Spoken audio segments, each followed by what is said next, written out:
இறையேசுவில் பிரியமான சகோதர சகோதரிகளே, நமது ஆண்டவர் இயேசு கிறிஸ்துவுடைய திருப்பெயரால் உங்களுக்கும் உங்கள் குடும்பத்தில் இருக்கிற அனைவருக்கும் அன்பும் சமாதானமும் மகிழ்ச்சியும் உண்டாவதாக. அன்பு மிக்கவர்களே, ஜூலை மாதம் 10ஆம் தேதி தாயாம் திரு அவை நார்வே நாட்டினுடைய அரசராக இருந்த புனித ஓலாஃப் என்பவருடைய நினைவு நாளைத்தான் கொண்டாடுகிறது. அதற்கு பிறகு ஸ்வீடன் தேசத்தை சார்ந்த அரசர் புனித எரிக் என்பவருடைய நினைவு நாளையும், அடுத்தது டென்மார்க் தேசத்தை சார்ந்த அரசராக இருந்த புனித கானூட் என்பவருடைய நினைவு நாளையும் தான் கொண்டாடுகிறது. இந்த 3 அரசர்களுமே திருச்சபையுடைய வரலாற்றில் அந்த 11ஆவது நூற்றாண்டுல வாழ்ந்தவர்கள். கத்தோலிக்க கிறிஸ்தவ அரசர்களாக இருந்தாலும் விசுவாசத்திற்காக கொலை செய்யப்பட்டிருக்கிறார்கள். அன்பு மிக்கவர்களே, இவர்களுடைய ஆட்சி காலத்துல இந்த 3 தேசத்திலும் கத்தோலிக்க திரு அவை வளர்ந்தது. மக்களை விசுவாசத்துல உறுதிப்படுத்தினார்கள். பல துறவற சபைகளை தங்களுடைய நாட்டிற்கு அழைத்து மக்களை விசுவாசத்துல இன்னும் வளர்த்தெடுத்தார்கள். திருச்சபைக்கான திருப்பணிகள் பல செய்தார்கள். பல தேவாலயங்களை கட்டி எழுப்பினார்கள் என்று தான் இந்த அரசர்களுடைய வாழ்க்கையில நம்ம வாசிக்கிறோம். அன்பு மிக்கவர்களே, அதிகாரமும் பணமும் அவர்களுடைய கரங்களில் இருந்தாலும் அவற்றை தாட்சியோடும் எளிமையோடும் கிறிஸ்துவின் திருமுன்னிலையில சாதாரண பணியாளர்களாக வாழ்ந்த இந்த அரசர்களைத்தான் இன்றைக்கு நம்ம கொண்டாடுகிறோம்.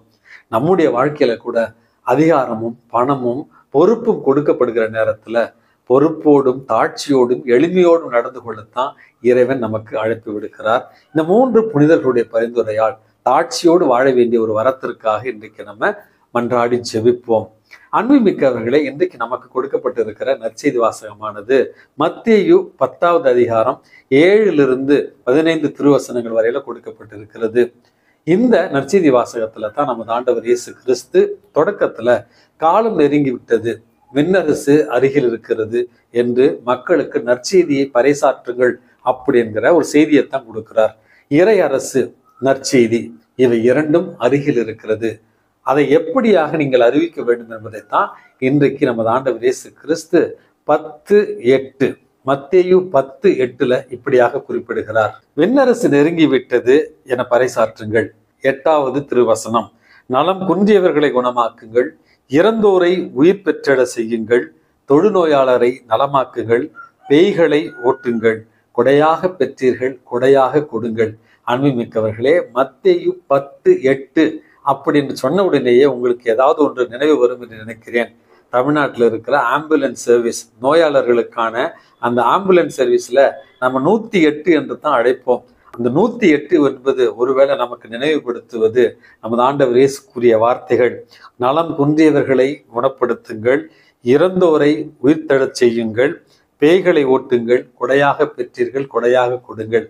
அன்பு மிக்கவர்களே, அந்த ஆம்புலன்ஸ் சர்வீஸ் பார்க்குற நேரத்திலலாம் நமக்கு இந்த வசனம் தான் ஞாபகத்துக்கு வரணும். நலம் குன்றியவர்களை குணப்படுத்துங்கள், நோய்களை குணப்படுத்துங்கள், பேய்களை ஓட்டுங்கள், நீங்கள் இலவசமாக பெற்றீர்கள் இலவசமாக கொடுங்கள் என்கிற இந்த வசனம் தான் நமக்கு நினைவுக்கு வர வேண்டும். இந்த ஆசீர்வாதம் தான், இந்த பணி தான் கத்தோலிக்க கிறிஸ்தவர்களாக திருமுழுக்கு பெற்ற ஒவ்வொருக்கும் கொடுக்கப்பட்டிருக்கிற இறை அரசை அறிவிக்க வேண்டிய நற்செய்தி பணி மற்றும் ஆற்றுப்படுத்துகிற, குணப்படுத்துகிற, ஆசிர்வதிக்கிற பணியைத்தான் இறைவன் நமக்கு இன்றைக்கு தருகிறார். இலவசமாக பெற்றீர்கள் இலவசமாக கொடுங்கள்.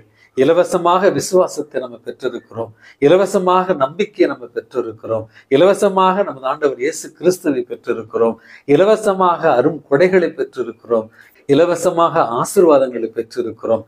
நம்முடைய வாழ்வால் மறுபடியும் அதை மற்றவர்களுக்கு இலவசமாக கொடுக்கத்தான், பணி செய்து வாழத்தான் இறைவன் நமக்கு அழைப்பு விடுக்கிறார். அன்பு மிக்கவர்களே, தமிழ்நாட்டை சார்ந்த ஒரு இளைஞர், அவருடைய பெயர் டாக்டர் நிம்மல் ராகவன். தஞ்சாவூரை சேர்ந்த இந்த ஒரு இளைஞர் துபாயில வேலை செய்கிறார். அவர் துபாயில வேலை செய்த நேரத்துல 2018 கஜா புயல் என்பது தமிழ்நாட்டில் மிகப்பெரிய ஒரு பாதிப்பை ஏற்படுத்தியது என்பதை நம்ம உணர்வோம்.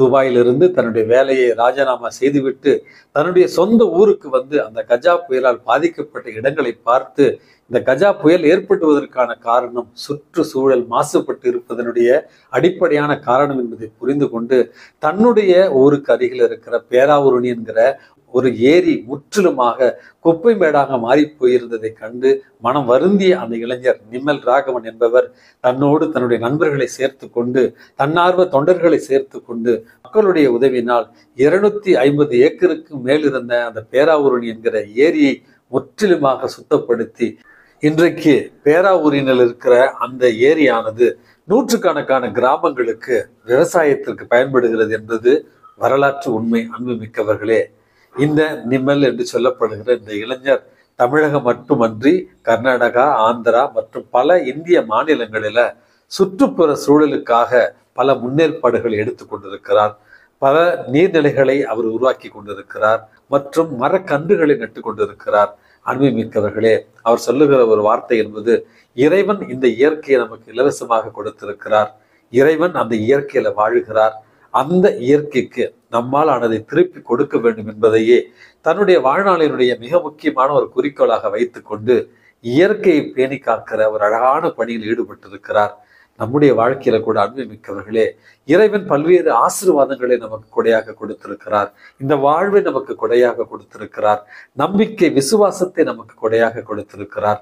நம்முடைய வாழ்க்கையில நாம் இருக்கிற பகுதிகளில், வாழ்கிற பகுதிகளில் அதே ஆசீர்வாதத்தை மற்றவர்களுக்கு கொடையாக கொடுக்கவும், அதே விசுவாசத்தை மற்றவர்களோடு பகிர்ந்து வாழவும், இலவசமாக அனைத்தையும் இறைவனுடைய திருக்கரங்களில் பெற்றிருக்கிறோமே, நம்முடைய வாழ்வால் அதே ஆசீர்வாதங்களை மற்றவர்களோடு பகிர்ந்து வாழ இறைவன் உங்களையும் என்னையும் தூண்டுவாராக. எல்லாம் வல்ல இறைவன், தந்தை, மகன், தூய ஆவி உங்களையும் உங்கள் குடும்பத்தில் இருக்கிற அனைவரையும் நிறைவாக ஆசிர்வதித்து பாதுகாத்து வழி நடத்துவாராக. ஆமென்.